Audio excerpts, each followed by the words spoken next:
واش نقول لك، واش هو غايدني الحال، غايدني الحال بزاف. جو سوي ديغوتي. انهيار وصراخ في الإعلام الجزائري بعد فوز المنتخب المغربي على منتخب الأرجنتين بهدفين دون مقابل، وتتويجه بكأس العالم للشباب كأول منتخب عربي يحقق هذا الإنجاز التاريخي. والدراجي يغمى عليه داخل الاستوديو، شاهد ماذا قالوا.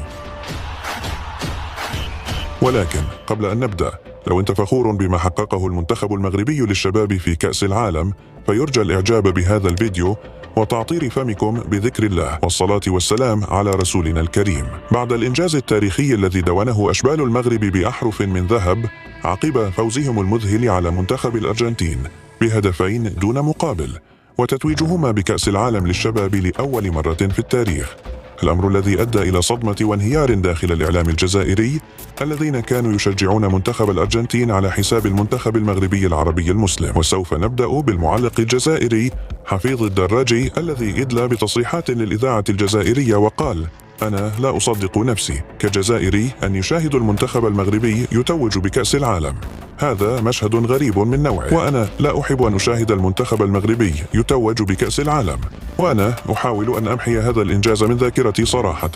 فيما صرح المحلل الجزائري علي بن شيخ وأدلى بتصريحات نقلتها قناة الهداف الجزائرية، وقال: أنا كنت ارتدي قميص منتخب الأرجنتين وأشجع منتخب الأرجنتين في هذه المباراة، ليس حبا في الأرجنتين بل كره في المغاربة.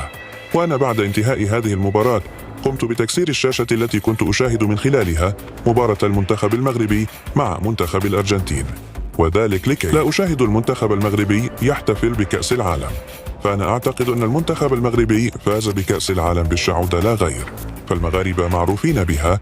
ثم خرج علي بن شيخ من الاستوديو وهو غاضب.